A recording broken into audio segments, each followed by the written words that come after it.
Honourable viewer, professor doctor Rafiqul Islam আজকের ভিডিওতে আপনাকে সাদর আমন্ত্রণ। আজকে আমি ওবেসিটি বা স্থূলতার কমপ্লিকেশন নিয়ে কথা বলবো। অর্থাৎ এটা শরীরে কী কী কমপ্লিকেশন তৈরি করে। যেমন ধরুন, এটা আপনার ডায়াবেটিস তৈরি করে, হাই প্রেশার তৈরি করে বা হাইপারটেনশন তৈরি করে।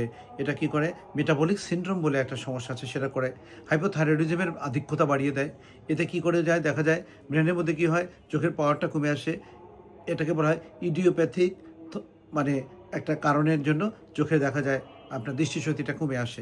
এরপরে কি হয়, হার্টের কি হয়ে থাকে, হার্টে যেমন ইসকেমিক হার্ট ডিজিজ হওয়ার চান্স থাকে। তারপরে দেখা যায় করোনারি আর্টারি সিনড্রোম হয়ে যায়, দেখা যায় হার্ট ফেলিওর হওয়ার চান্স থাকে।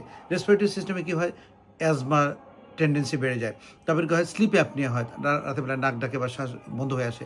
বিভিন্ন প্রকার ক্যান্সারের আধিক্যতা দেখা যায়, ব্রেস্ট ক্যান্সার থেকে শুরু করে আপনার দেখেন থাইরয়েড ক্যান্সার থেকে শুরু করে intestine cancer, ovarian cancer, peaks, এই ধরনের অনেক সমস্যা দেখা যায়।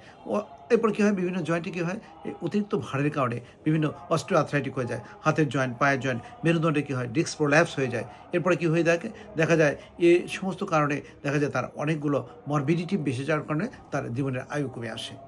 অনারেবল ভিউয়ার, এই যে যতগুলো কথা বললাম না, এই প্রত্যেকটা কথাই কিন্তু অত্যন্ত ইম্পর্টেন্ট। এটা নিয়ে আমি পরবর্তী আরও ডিটেইলিং আলোচনা করব, পরবর্তী ভিডিওতে আপনি দেখতে পাবেন। তাহলে এই ভিডিওটা আপনি যারা দেখবেন, শেয়ার এবং সাবস্ক্রাইব করবেন এবং অন্যকে দেখার জন্য অনুপ্রাণিত করবেন। ভালো থাকবেন। আল্লাহ হাফেজ।